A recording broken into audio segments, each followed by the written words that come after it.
विश्वविद्यालय अनुदान आयोग यानी यूजीसी की ओर से एक बार फिर फर्जी विश्वविद्यालयों और उच्च शिक्षा संस्थानों की सूची जारी की गई। उसकी सूची के अनुसार देश में इस समय 23 ऐसे शिक्षा संस्थान हैं जिन्हें डिग्री देने का अधिकार नहीं है। यूजीसी ने छात्रों को सावधान किया है कि वे इन फर्जी शिक्षा संस्थानों में प्रवेश लेने से बचें। यूजीसी यह काम हर वर्ष करता है, लेकिन फर्जी शिक्षा संस्थान खत्म होने का नाम नहीं ले रहे हैं। इनमें से कई तो ऐसे हैं जो अपने नाम के आगे विश्वविद्यालय लगाते हैं।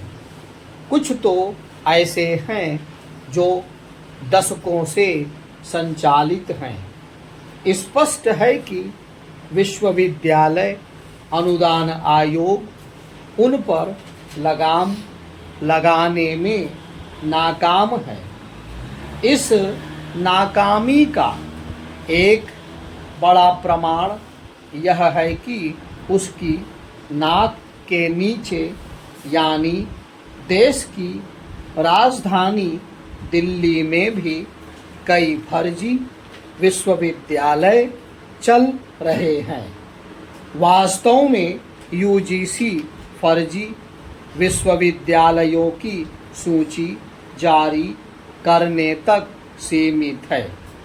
आमतौर पर वह राज्य सरकारों को ऐसे विश्वविद्यालयों के विरुद्ध कार्रवाई करने को कहता है, लेकिन वे भी उनके खिलाफ कुछ नहीं कर पाती। इसलिए नहीं कर पाती क्योंकि फर्जी शिक्षा संस्थान अदालतों की शरण ले लेते हैं। उन्हें वहाँ से स्थगनादेश मिल जाता है और वे पहले की तरह शिक्षा की दुकान चलाते रहते हैं।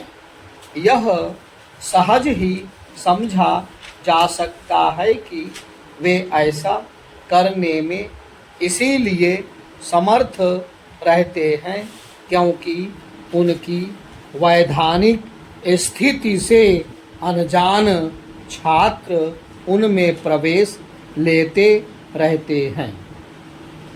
ऐसा करके वे अपना समय और पैसा ही बर्बाद करते हैं।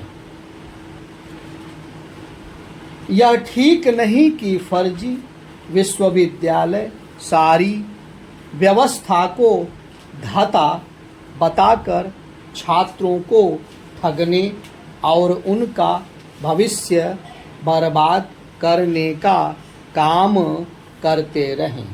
उन्हें यह काम करने से हर हाल में रोका जाना चाहिए। इसके लिए आवश्यक हो तो यूजीसी को और अधिक अधिकार देने चाहिए। इसका कोई औचित्य नहीं कि देश में कहीं पर भी मानकों की अनदेखी कर शिक्षा संस्थान संचालित होते रहे। आखिर इसका क्या मतलब कि यूजीसी हर वर्ष फर्जी शिक्षा संस्थानों की सूची जारी कर अपने कर्तव्य की इतिश्री करता रहे। उचित यह होगा कि केंद्रीय शिक्षा मंत्रालय राज्यों के साथ इस पर गंभीरता से विचार करे कि फर्जी शिक्षा संस्थानों से मुक्ति कैसे पाई जाए। एक ऐसे समय जब नई शिक्षा नीति के माध्यम से शिक्षा में सुधार के प्रयास हो रहे हैं, तब फर्जी शिक्षा संस्थानों का अस्तित्व में बने रहना हैरान और परेशान करने वाला है। फर्जी शिक्षा संस्थानों से मुक्ति पाने के साथ ही इस पर भी विचार करने की आवश्यकता है कि उन शिक्षा संस्थानों को कैसे सुधारा जाए जो हैं तो मान्यता प्राप्त, लेकिन उनकी कार्यप्रणाली छात्रों के भविष्य से खिलवाड़ करने वाली है। ये शिक्षा संस्थान, जिनमें अनेक विश्वविद्यालय भी हैं, पठन पाठन के लिए नहीं, अनियमितता और हर तरह की शैक्षिक अराजकता के लिए ही जाने जाते